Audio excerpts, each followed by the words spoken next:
Hello दोस्तों, आप सभी का स्वागत है एक बार फिर से आपके चैनल कॉम्पिटिटिव टारगेट क्लासेस पे। तो यहाँ पे बिहार दरोगा की क्लास स्टार्ट करवा दी गई है। आज का क्लास पॉलिटी से रिलेटेड है। इससे पहले वाला वीडियो में आप लोगों ने देखा होगा कि अनुसूची के बारे में मैंने बताया था कि 12 अनुसूचियाँ होती है। उन अनुसूची में 11वां और 12वां अनुसूची, 11वां अनुसूची जैसा कि मैंने बताया पंचायती राज व्यवस्था के बारे में, वही 12वीं अनुसूची नगर पालिका के बारे में। तो आज यहाँ पे 11वीं अनुसूची के बारे में जिक्र करूँगी, जो पंचायती राज व्यवस्था है, जैसा कि स्थानीय स्वशासन व्यवस्था में उसे रखा गया।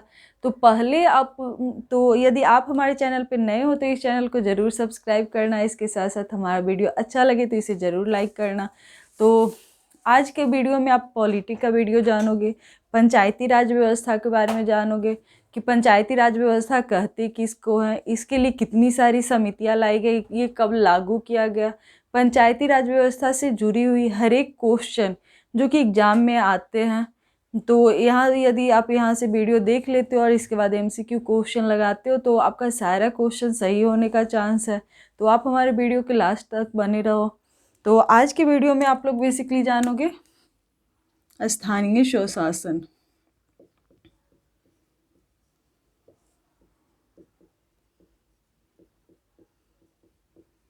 स्थानीय स्वशासन में आपका 2 अनुसूची आ जाएगा। कौन कौन सी अनुसूची? 11वीं अनुसूची और 12वीं अनुसूची। तब 11वीं अनुसूची 12वीं अनुसूची में क्या है? तो 11वीं अनुसूची में पंचायतों के बारे में और 12वीं अनुसूची आपका नगर पालिका के बारे में, मतलब कि शहरी और ग्रामीण। तो आज बेसिकली मैं ग्रामीण क्षेत्र के बारे में बताऊंगी। इसमें 2 चीज़ आ जाते हैं आपके, ग्रामीण क्षेत्र और शहरी क्षेत्र। तो जो कि ये नगर पालिका से आ जाएगा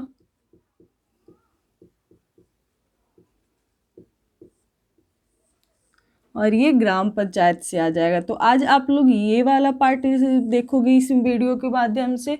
तो ये वीडियो नेक्स्ट वीडियो में देखना, ये वाला क्लास। तो आज बेसिकली मैं पंचायती राज व्यवस्था के बारे में बताने वाली। तो पंचायती राज व्यवस्था का जनक किसको बोला जाता है? जो कि लॉर्ड रिपन को बोला जाता है।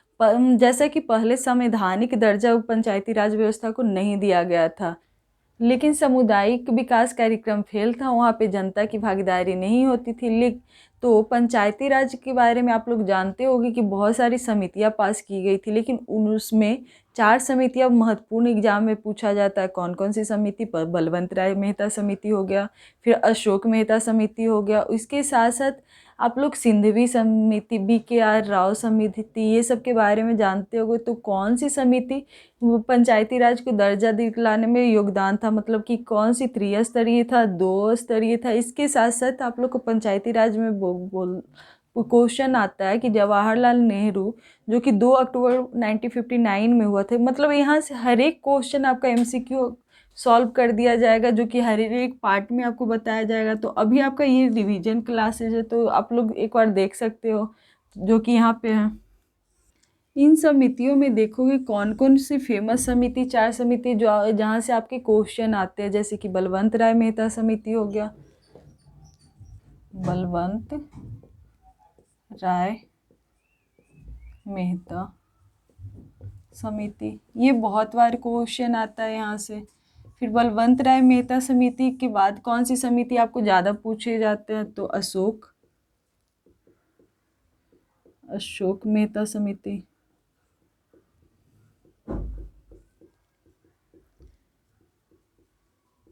अशोक मेहता समिति के साथ साथ आपको क्या पूछे जाते हैं?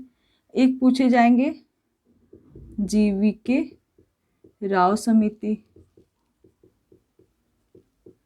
GVK राव समिति के बाद एक क्वेश्चन और आते हैं। ये 4 समितियां जिसमें आप लोग को जनता की भागीदारी के लिए वो बोला गया था, तो कौन से स्तर पे बोला गया है वो बताएंगे। और पंचायती राज व्यवस्था का जिक्र कौन से अनुच्छेद में, उसका उद्देश्य क्या है, ये सारे का जिक्र यहाँ पे करेंगे। तो LM सिंधवी समिति, इसको एक ट्रिक के माध्यम से भी बताऊंगी। तो आप हमारे वीडियो के लास्ट तक बने रहो, ये वीडियो आपके लिए बहुत हेल्पफुल रहने वाला है। LM सिंधवी समिति, अब इसका सबसे ज़्यादा ईस्वी पूछा जाता है कि कौन सी समिति का क्या ईस्वी है। तो बलवंत राय मेहता समिति ने सिफारिश कौन से स्तरीय पे पंचायती राज व्यवस्था की थी? तो त्रिस्तरीय व्यवस्था पे। और कब की थी? तो 1957 में। 1957 में कौन सी? त्रिस्तरीय। अब ये त्रिस्तरीय में कौन कौन सा है वो भी बताऊंगी। अशोक मेहता समिति 1977। कौन सा स्तरीय? द्विस्तरीय। वही जीवीके राव समिति का सबसे ज़्यादा आपको ईस्वी पूछा जाता है कि ये ईस्वी क्या है? तो 1985। LM सिंघवी 1986, जिन्होंने संवैधानिक दर्जा देने का मांग किया था।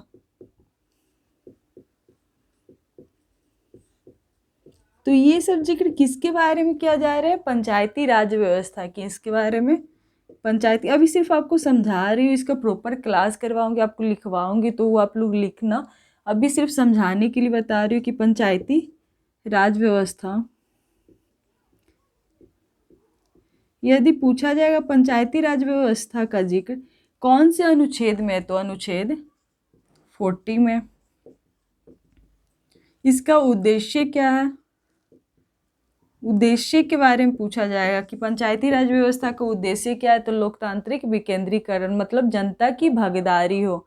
यदि पूछा जाएगा ये 4 समितियां, इसको याद भी करोगे तो याद कैसे करेंगे कि 4 समितियां कब हुआ था, किसके लिए हुआ था? इसको एक शॉर्ट ट्रिक्स के माध्यम से समझाऊंगी। इसके लिए यदि आप लोग को पता होगा कि ग्राम मुखिया वो किसके अंतर्गत आते हैं, फिर जिला परिषद, त्रिस्तरीय में यहाँ पे कौन कौन आते हैं उनके बारे में अभी बताऊंगी कि त्रिस्तरीय तो ये 3 स्तर कौन कौन है, जैसे कि एक ब्लॉक में आते हैं, जिला में आते हैं और एक डिस्ट्रिक्ट में आते हैं। तो ये सारी चीज़ बताऊंगी, तो आप हमारे वीडियो के साथ बने रहो। यहाँ से पूरा प्रॉपर आपको क्लास कराया जा रहा है, तो बहुत हेल्पफुल रहने वाले ये क्लास आपका, जो कि पॉलिटी का चैप्टर पंचायती राज व्यवस्था से है। यहाँ से हर एक चीज़ आपको देखने को मिलेगा। तो आज का टॉपिक है पंचायती राज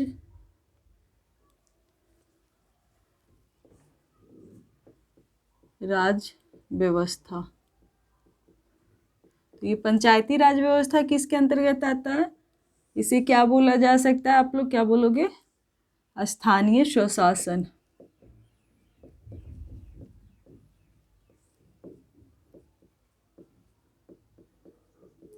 यदि पूछा जाएगा कि इसका जिक्र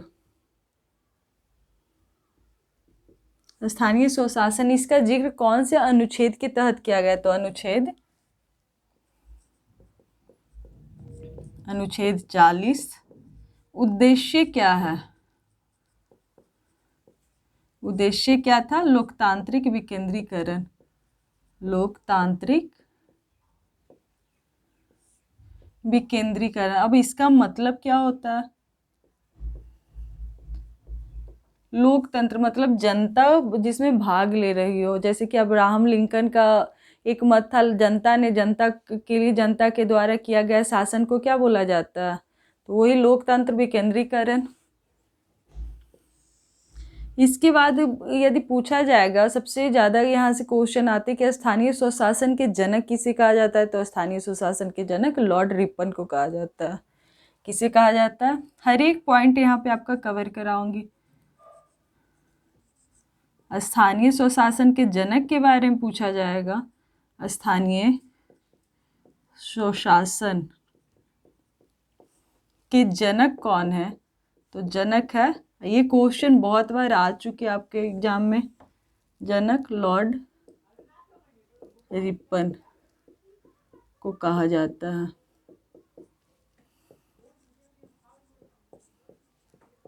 तो आप यदि हमारे चैनल पे नए हो तो इस चैनल को ज़रूर सब्सक्राइब करना और वीडियो के लास्ट तक बने रहना। यहाँ से आपको बहुत ज़्यादा जानकारी मिलेगी। पंचायती राज व्यवस्था से आने वाले हर एक क्वेश्चन को यहाँ पे डाला गया है, जो कि आपके आने वाले एग्जाम में आपको देखने को मिलेगा कि पंचायती राज व्यवस्था कौन से अनुच्छेद के तहत आते हैं। अनुच्छेद 40, मतलब कि अनुच्छेद 40 की इसके अंतर्गत नीति निर्देशक तत्व के अंतर्गत आते हैं। यदि पूछा जाए कि यहाँ पे लिखो पहले सामुदायिक विकास तंत्र फेल थे, सामुदायिक विकास कार्यक्रम फेल था क्योंकि उसमें जनता की भागीदारी नहीं थी, उसमें जनता की भागीदारी नहीं थी। इसको आपको ट्रिक के माध्यम से भी याद कराया जाएगा कि ये समितियां क्यों लाई, जनता की भागीदारी के लिए 4 समितियां लाई गई थी, तो उसे याद कैसे कर सकते, तो आप एक ट्रिक के माध्यम से याद कर सकते हो, बार्स। ये वर्ड आपको लग रहा होगा कि अल्फ़ाबेट का वर्ड है, लेकिन ये अल्फ़ाबेट का वर्ड नहीं है, 4 समितियों का नाम है। कैसे 4 समिति का नाम है, तो बी से हो गया बलवंत, चलो ऐसे ही बता देती हूँ। ये 4 समिति वर्ड कैसे 4 समितियों का नाम आएगा, तो इसको अभी बताऊंगी। बी से हो गया बलवंत राय मेहता समिति। बलवंत राय मेहता समिति की सिफारिश कब की गई थी, तो 1957 ईस्वी में। कितने स्तर पर मांग किया गया था पंचायती राज व्यवस्था का, तो त्रिस्तरीय। अशोक ए से हो जाएगा अशोक मेहता समिति। अशोक मेहता समिति को कब लाया की सिफारिश किया गया था, 1977 ईस्वी में। कितने स्तर पे, तो द्विस्तरीय। आर से आ गया जीवीके राव समिति। जीवीके राव समिति कब पारित किया गया, 1985 में। फिर एस से हो गया सिंधवी समिति, एलएम सिंधवी समिति, जो कि 1986 में। इन्होंने संवैधानिक दर्जा का मांग किया था। तो ये सारा भी बताने वाली हूँ, तो आप हमारे वीडियो क्लास तक बने रहो। तो ये 4 आपकी क्या हो जाएगी, समितियां।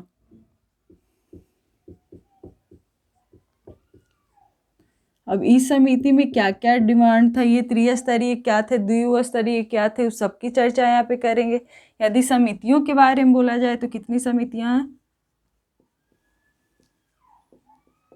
4 समिति बहुत सारी हुई, लेकिन 4 आपको जानना बहुत जरूरी कि कौन कौन सी समिति है। तो पहला हो गया बलवंत राय मेहता समिति,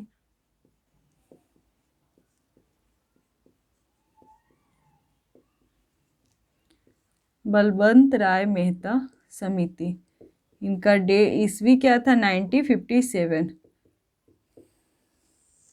तो इनके बारे में सबसे पहले हम लोग जानेंगे कि बलवंत राय मेहता समिति में कौन कौन से चीज के त्रिस्तरीय में किस किस चीज का मांग किए थे। तो बलवंत राय मेहता समिति ने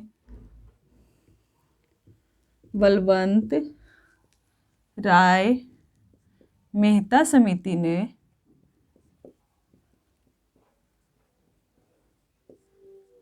त्रिस्तरीय, कितनी स्तरीय, त्रिस्तरीय पंचायती राज की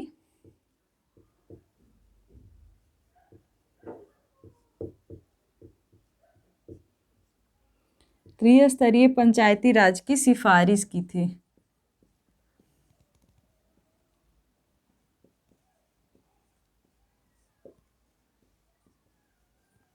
पंचायती राज, त्रिस्तरीय पंचायती राज की सिफारिश की थी।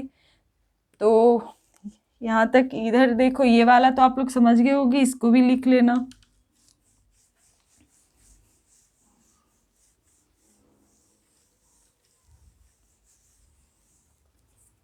अब त्रिस्तरीय पंचायती राज व्यवस्था क्या क्या था, तो जिला परिषद,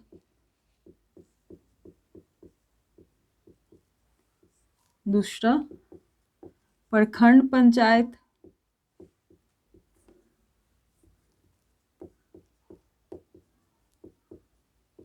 और तीसरा ग्राम पंचायत।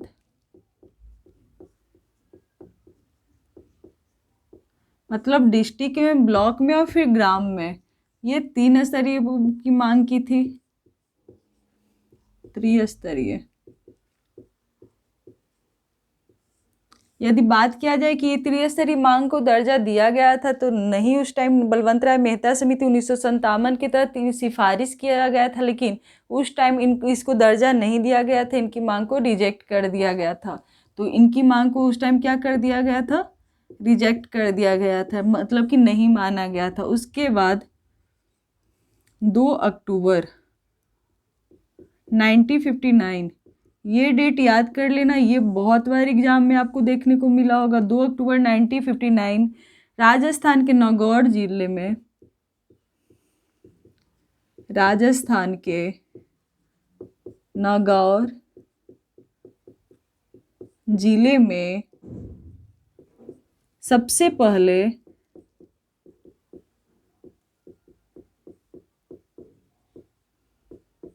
पंचायत जवाहरलाल नेहरू की, उन्होंने जवाहरलाल नेहरू, ये भी बड़ी याद करना।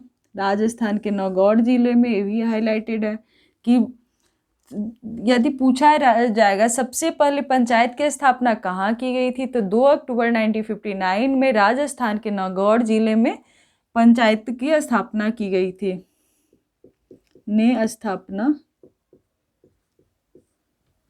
की। फिर लेकिन पुनः बाद में भी उन्हें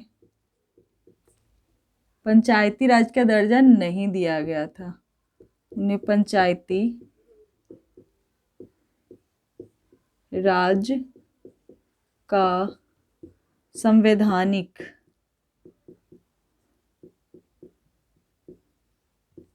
दर्जा नहीं दिया गया था, मतलब यहाँ पे भी रिजेक्ट। तो कहाँ पे संवैधानिक दिया गया, दर्जा दिया गया था, कब दिया गया था? तो आज के चैप्टर में आप लोग जान रहे हो पंचायती राज व्यवस्था को कहाँ पे संवैधानिक दर्जा दिया गया था, जिसके लिए 4 समितियां लाई गई थी। बलवंत राय मेहता समिति, तो उन्होंने त्रिस्तरीय की डिमांड की थी कि त्रिस्तरीय पंचायत समिति होना चाहिए, जो जिला स्तर पर, प्रखंड स्तर पे, ग्राम पंचायत स्तर पे, लेकिन उनकी भी सिफारिश को रिजेक्ट कर दिया गया था। उसके बाद 2 अक्टूबर 1959 को जवाहरलाल नेहरू ने राजस्थान के नागौर जिले में सबसे पहले पंचायती राज की स्थापना की थी, लेकिन पुनः बाद में उन्हें भी संवैधानिक दर्जा नहीं दिया गया था। तो यहाँ पे भी नहीं दिया गया, यहाँ पे भी नहीं दिया गया। अब अशोक मेहता समिति की बात करती हूँ कि वहाँ पे मिला है कि नहीं। नेक्स्ट में देखो, अशोक मेहता समिति, ये कब हुआ था, अभी जस्ट बताई हूँ, ये 1957 में हुआ। इसके जस्ट 20 साल बाद 1977 में अशोक मेहता समिति। अब ये अशोक मेहता समिति कितने स्तर पे मांग किए थे, तो अशोक मेहता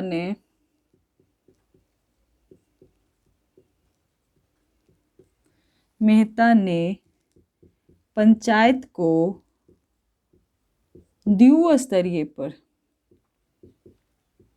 ये भी याद रखना, यहाँ से भी क्वेश्चन आते कि द्विस्तरीय पंचायती राज की सिफारिश किसने की थी, तो अशोक मेहता ने। कब की थी, तो 1977 में। द्विस्तरीय पंचायती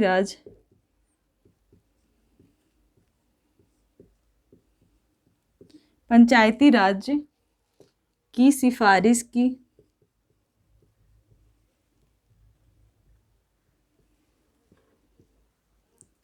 लेकिन उनकी सिफारिश को भी रिजेक्ट कर दिया गया।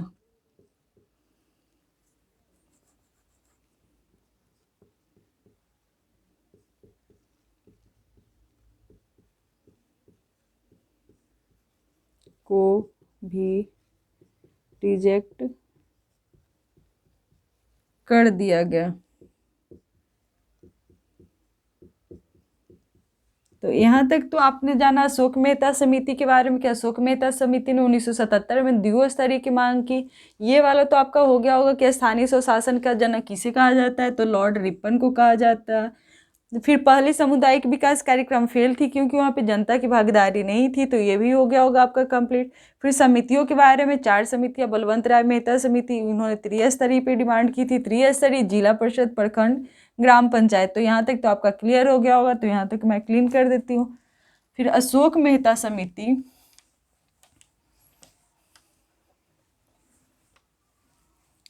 अशोक मेहता समिति जो द्विस्तरीय की मांग किए थे, वो द्विस्तरीय किस आधार पे किए थे? तो जिला परिषद, एक डिस्ट्रिक्ट लेवल पे जिला परिषद,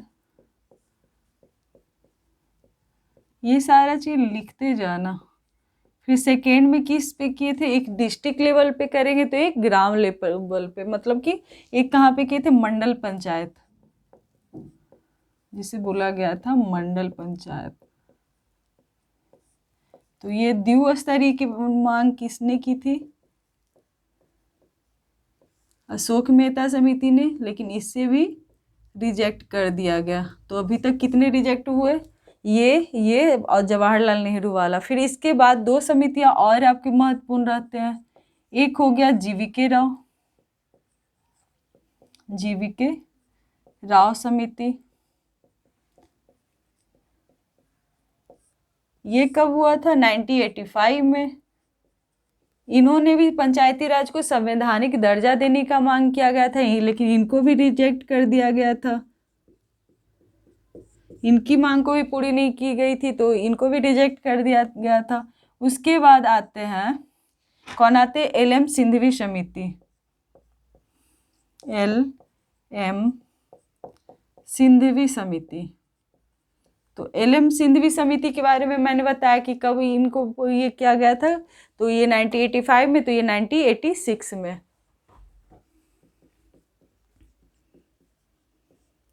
1986 में इन्होंने की सिफारिश की थी। इन्होंने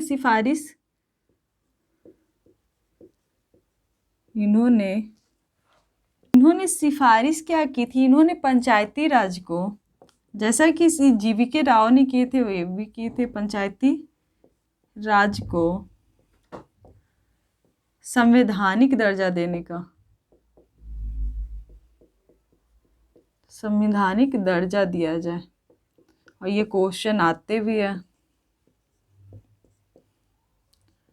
तो क्या पंचायती राज को संवैधानिक दर्जा दिया गया? तो नहीं, अभी तक यहाँ तक संवैधानिक दर्जा नहीं दिया गया। यहाँ पे भी इनकी मांग को भी रिजेक्ट कर दिया गया। तो अभी तक आपने देखा कि 4 समितियाँ आई। बलवंत राय मेहता समिति, तो बलवंत राय मेहता समिति के बारे में मैंने बताया कब आई थी? 1957 को। इनको ये मांग किए थे त्रिस्तरीय पर। यहाँ तक आपका कंप्लीट हो गया होगा, तो मैं इसे पहले मिटाकर आपको समझाना चाहती हूँ कि अभी तक आप लोगों ने देखा कि ये क्लास आपके लिए बहुत इम्पॉर्टेंट रहने वाला है, क्योंकि आप इसके लास्ट तक बने रहो। यहाँ से हर एक डाउट आपके क्लियर हो जाएंगे पंचायती राज व्यवस्था के बारे में, क्योंकि यहाँ से बहुत सारे क्वेश्चन आपको एग्जाम में देखने को मिलेगा। जैसे अभी तक कितनी समिति के बारे में मैंने बात की? 4 समिति। कौन कौन सी समिति? बलवंत राय मेहता समिति, अशोक मेहता समिति, जीवीके राव समिति और सिंघवी समिति। इन 4 समिति किस लिए आए थे? तो पंचायती राज व्यवस्था की मांग के लिए कि उन्हें संवैधानिक दर्जा दिया गया। बलवंत राय मेहता समिति आए थे 1957 में, अशोक मेहता समिति 1977 में, जीवीके राव समिति 1985 में और सिंघवी समिति 1986 में। ज़्यादातर क्वेश्चन यहाँ से ही आते हैं। तो इन्होंने मांग की त्रिस्तरीय के, फिर इन्होंने मांग की द्विस्तरीय के, इन्होंने मांग की संवैधानिक दर्जा दिया जाए, इन्होंने मांग की संवैधानिक दर्जा दिया जाए पंचायती राज व्यवस्था को, लेकिन इनकी मांग को रिजेक्ट कर दिया गया, नहीं दिया गया। इनके मांग को भी रिजेक्ट कर दिया गया, इनके मांग को भी और इनके मांग को भी। इसके साथ साथ 2 अक्टूबर 1959 को जवाहरलाल नेहरू ने राजस्थान के नागौर जिले में पंचायती राज की स्थापना की सबसे पहले, लेकिन वहाँ पे भी पंचायती राज को संवैधानिक दर्जा नहीं दिया गया। तो अब बात उठती है कि संवैधानिक दर्जा कब दिया गया, कि कौन से संशोधन के तहत दिया गया। तो यहाँ से बात करते हैं पंचायती राज व्यवस्था को संवैधानिक दर्जा देने की बात, कि कैसे मिला और कौन सी अनुसूची में जोड़ा गया, कौन से अनुच्छेद में रखा गया। तो जैसा कि मैंने कल बताया था आप लोग को अनुसूची के बारे में पिछले वीडियो में, कि 11वीं अनुसूची और 12वीं अनुसूची। 11वीं अनुसूची के बारे में बेसिकली मैं आज चर्चा कर रही हूँ कि संवैधानिक दर्जा दिया कैसे गया था। मतलब 11वीं अनुसूची की, जैसा कि आप लोग को मैंने बताया था कि मूल संविधान में देखा जाए तो कितनी अनुसूची होती है, तो 8 अनुसूची की चर्चा किया गया, 4 अनुसूची बाद में जोड़ा गया। तो 11वीं अनुसूची के बारे में बात किया जा रहा है। तो ये किसके तहत जोड़ा गया? 73वां संविधान संशोधन। कब जोड़ा गया है? तो 1992 में। तो इसके बारे में अभी मैं पढ़ाऊंगी कि 73वां संविधान संशोधन 1992, ये बहुत इम्पोर्टेंट है। तो यहाँ से जानो 73वां संविधान संशोधन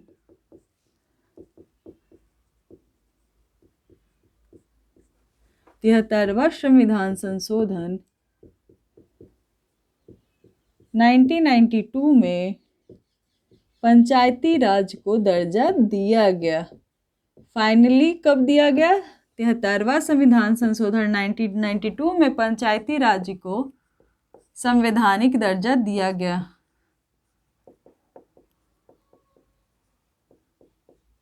संवैधानिक दर्जा दिया गया। और कहाँ भारत के संविधान, किस संविधान में कहाँ पे जोड़ा गया है वो भी बता दे रही हूँ। किस अनुसूची के तहत जोड़ा गया इन्हें? यदि अनुसूची की बात किया जाए तो कौन सी अनुसूची? 11वीं अनुसूची। यदि अनुच्छेद के तहत बोला जाए, कौन से अनुच्छेद में रखा गया? तो 243 के ए से 243 के ओ तक। क्योंकि यहाँ पे देख रहे हो आप लोग 73वां संविधान संशोधन 1992 में पंचायती राज को दर्जा दिया गया। किसके तहत? अनुसूची 11 में रखा गया इनको। अनुच्छेद 243 ए से 243 के ओ तक चर्चा किया गया। यदि भाग की बात पूछा जाए कि भाग किस में रखा गया, तो भाग 9 में रखा गया है। तो ये सारे क्वेश्चन आपका बहुत ज़्यादा इम्पोर्टेंट है, यहाँ से ही क्वेश्चन आते हैं, तो इसे आप लोग ध्यान से देखना। यदि पूछा जाए कि पंचायती राज लागू कब हुआ, तो लागू की बात किया जाए तो 24 अप्रैल 1993 को। जैसा कि दर्जा दिया गया 1993 को, लेकिन लागू हुआ 1993 को। यदि आपसे पूछा जाए पंचायती राज दिवस कब मनाया जाता है, तो पंचायती दिवस, जहाँ से क्वेश्चन आपको बार बार एग्जाम में देखने को मिलता है कि पंचायती दिवस कब मनाया जाता है, तो 24 अप्रैल को। तो अभी तक आपने देखा था कौन कौन सी समिति पास हुई इसको संवैधानिक दर्जा दिलाने के लिए पंचायती राज व्यवस्था को। 4 समितियां आई, लेकिन चारों समितियों को रिजेक्ट कर दिया गया। लेकिन उसके बाद 73वां संविधान संशोधन 1992 आता है, जिसमें पंचायती राज व्यवस्था को संवैधानिक दर्जा दिया जाता है। किसके तहत दिया जाता है? तो 11वीं अनुसूची में उससे रखा गया। बाद में 243 के ए से 243 के ओ तक, उसे मतलब कि 16 अनुच्छेद ए से लेकर ओ तक उसको रखा गया, उसके बारे में बताया गया है। भाग 9 में यदि भाग की चर्चा किया जाए तो 9 में लागू कब किया गया, तो 24 अप्रैल 1993 को। पंचायती दिवस कब मनाया जाता है, तो 24 अप्रैल को। तो यहाँ तक आपने देखा कि दर्जा दिया तो पंचायती दिवस 24 अप्रैल को। यहाँ तक तो आपका क्लियर हो गया होगा। अब आप लोग कहानी पे आओ कि पंचायती राज व्यवस्था के बारे में आज हमने बताया, क्या क्या बताया, एक बार थोड़ा सा रिवीजन कर लेती हूँ, फिर उसके बाद मैं बताऊँगी पंचायती राज व्यवस्था को दर्जा मिला तो उसकी संरचना किस पे की गई थी। क्या वो बलवंत राय मेहता समिति के त्रिस्तरीय पे किया गया था, अशोक मेहता के द्विस्तरीय पे किया गया था, किस पे किया गया था, तो वो भी आऊँगी। तो आई होप सो यहाँ तक आपको समझ में आ गया होगा, क्योंकि आगे आपको और इंटरेस्टिंग मिलने को मिलेगा देखने को। तो यहाँ तक आप लोग लिखते जाओ इसे, तो एक अच्छा खासा नोट्स आपको ऑलरेडी चैनल के थ्रू मिल जाएगा, क्योंकि आपके आने वाले एग्जाम में बहुत ज़्यादा हेल्प होने वाले हैं। तो अब भारत में कितने स्तरीय, मतलब कि वर्तमान राज्य में अभी में भारत में कितने स्तरीय पंचायती राज की व्यवस्था है, तो त्रिस्तरीय।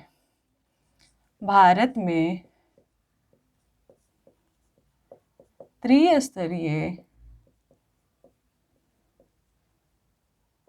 पंचायती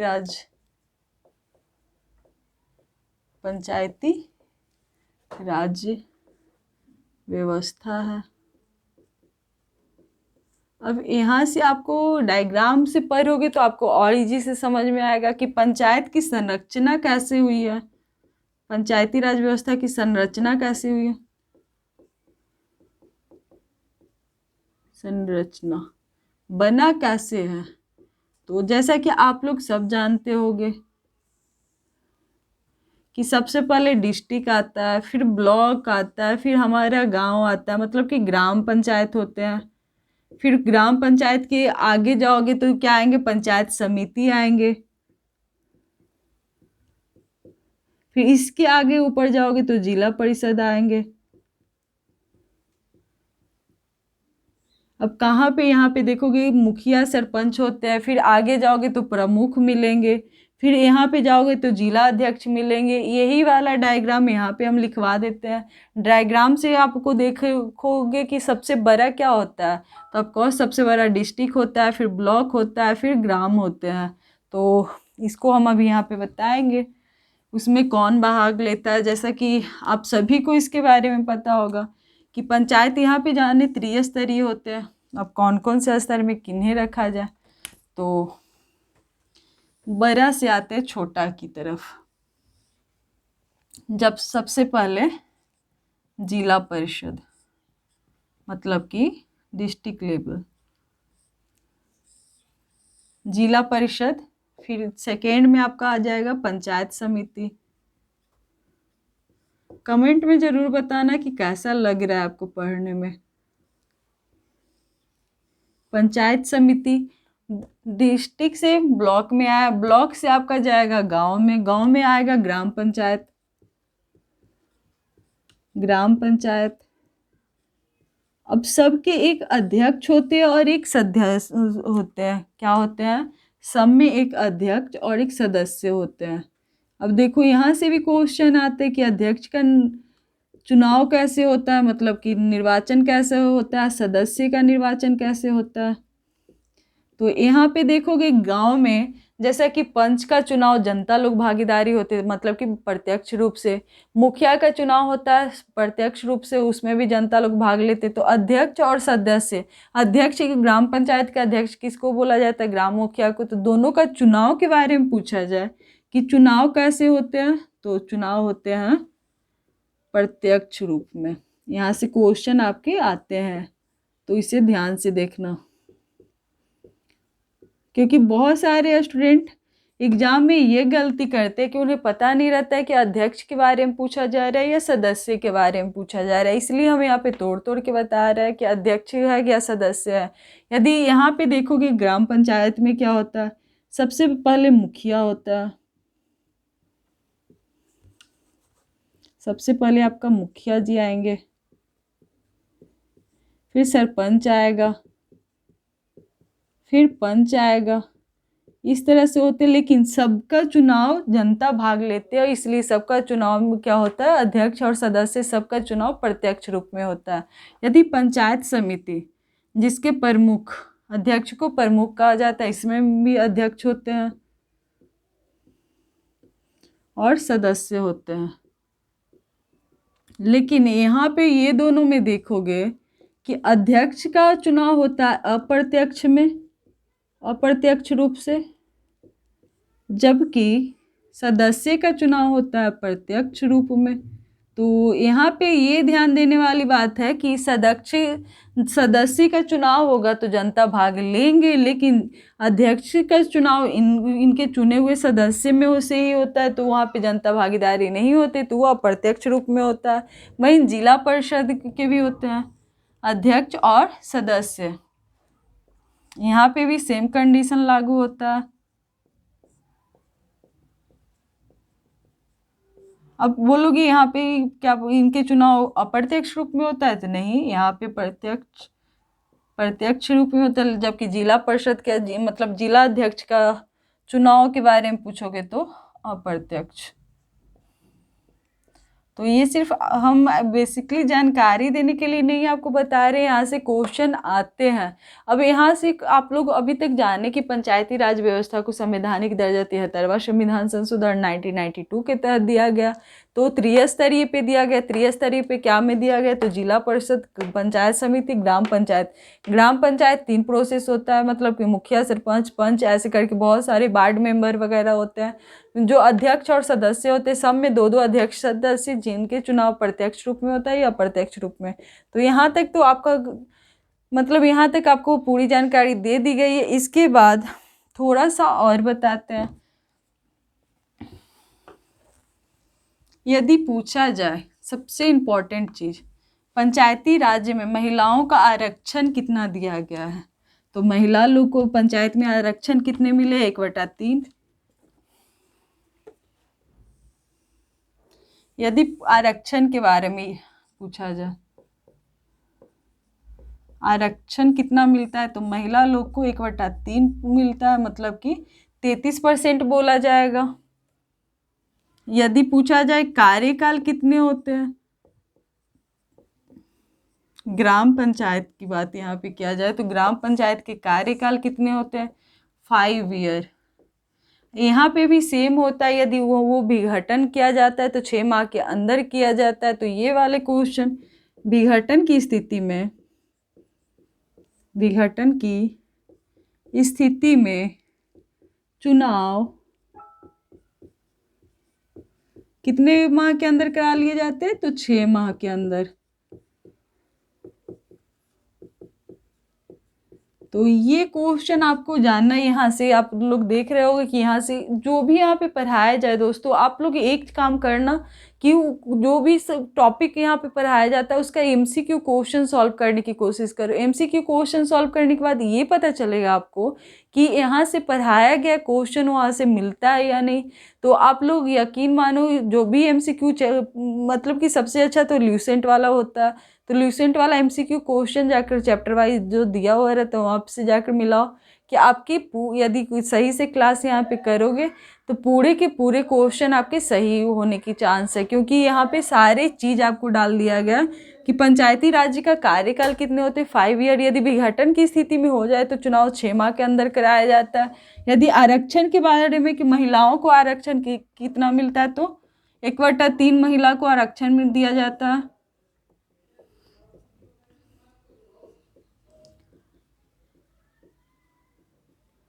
यदि पूछा जाए कि यदि ग्राम पंचायत में चुनाव में भाग लेने के लिए एज कितना होना चाहिए, तो चुनाव में या चुनाव लड़ने के लिए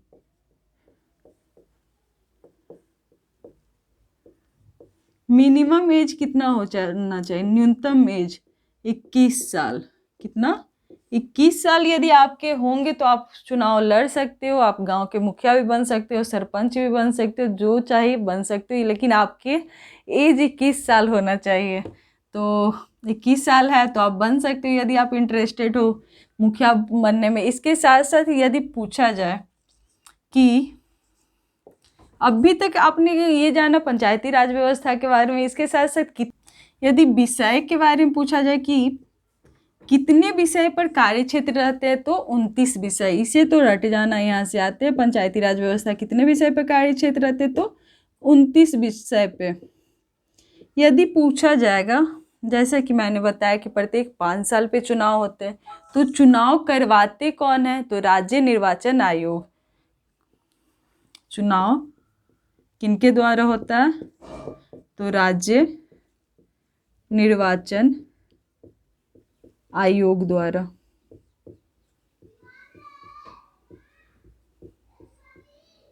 तो यहाँ तक आपने जाना, ये क्वेश्चन भी बहुत ज़्यादा इंपॉर्टेंट है, ये क्वेश्चन आपको बहुत बार देखने को मिलेगा। तो आज के टॉपिक में अब पंचायती राज व्यवस्था था, तो इसके बारे में आपने क्या क्या जाना है कि ये कौन से अनुच्छेद में आते हैं, इसके उद्देश्य क्या है। तो इसको एक इतना तो आप लोग लिख लो, इसका एक शॉर्ट यहाँ पे बता दे रही हूँ कि अभी तक आपने क्या क्या जाना। तो आज बेसिकली मैं 11वीं अनुसूची के बारे में बताई थी। तो इसको डिवाइड कर लिया जाए कि आज के क्लास में आपने क्या क्या पढ़ा। तो आज के क्लास की बात की जाए तो पंचायती राज व्यवस्था था, जिसका अनुच्छेद 40 में रखा गया। उद्देश्य पूछा जाए, उद्देश्य क्या हो जाएगा? तो लोकतांत्रिक विकेंद्रीकरण। इसको कितनी समितियां में बांट, मतलब कितनी समितियों के द्वारा इसे संवैधानिक दर्जा के लिए सिफारिश किया गया था? तो 4, बलवंत राय, अशोक मेहता, सिंधवी समिति, राव समिति, लेकिन चारों को क्या कर दिया गया? रिजेक्ट। फिर संवैधानिक दर्जा मिलता है, किसके तहत मिलता है? 73वां संविधान संशोधन 1992 के तहत, 1992 के तहत। लेकिन लागू कब किया जाता है? 24 अप्रैल 1993। तो अब पूछा जाए पंचायती दिवस कब मनाया जाता है? तो 24 अप्रैल को। यहाँ तक तो सबको हो गया। अब स्थानीय स्वशासन के पिता या जनक किसे माना जाता है? तो लॉर्ड रिपन को। किसे? लॉर्ड रिपन को। अब ये पंचायती राज का दर्जा मिल गया तो कितने स्तर पे दिया गया है? तो त्रिस्तरीय पे। त्रिस्तरीय पे कौन कौन आ जाता है? जिला परिषद, डिस्ट्रिक्ट लेवल पे, फिर ब्लॉक लेवल पे, फिर गांव लेवल पे। तो यहाँ पे 2 होते हैं, अध्यक्ष और सदस्य, जिनके चुनाव कैसे होते? प्रत्यक्ष रूप से, अप्रत्यक्ष रूप से। फिर ये ग्राम पंचायत के बारे में, जो कि मुखिया होते हैं। मुखिया बनने के लिए कितना एज चाहिए? तो 21 साल चाहिए। और कितने वर्ष पे ये चुनाव होते? तो 5 वर्ष पे चुनाव होते हैं। इसके साथ साथ ही मतलब पंचायती राज व्यवस्था के बारे में सारा टॉपिक आप लोग को बताई थी। ये वीडियो आप लोग को कैसा लगा ये ज़रूर बताना। इसके साथ साथ ही यदि आपको नेक्स्ट वीडियो जानकारी चाहिए तो नेक्स्ट वीडियो में आप लोग नगर पालिका जो कि अनुसूची 11 के बारे में जानने हो, 11 का यहाँ पे चर्चा कर दिया गया। नेक्स्ट वीडियो अनुसूची 12 के बारे में बताऊंगी, नगर पालिका। उनमें भी त्रिस्तरीय पे बांटा गया है, जो कि कस्बा होता है, फिर छोटा शहर होता है, बड़ा शहर होता है, उसकी आबादी कितनी होनी चाहिए, उनके चुनाव कैसे होते हैं, उनके बारे में बताऊंगी। तो आप हमारे साथ बने रहो। तो थैंक यू दोस्तों लास्ट तक हमारे साथ बने रहने के लिए। यदि आप हमारे चैनल पर नए हो तो इस चैनल को ज़रूर सब्सक्राइब करना, और यदि हमारा वीडियो अच्छा लगे तो इसे ज़रूर लाइक करना। इस वीडियो को आप 2-3 बार करके देखोगे तो यकीन मानो ये बहुत हेल्पफुल होने वाला है। तो थैंक यू दोस्तों हमारे साथ लास्ट तक बने रहने के लिए। Thank you so much.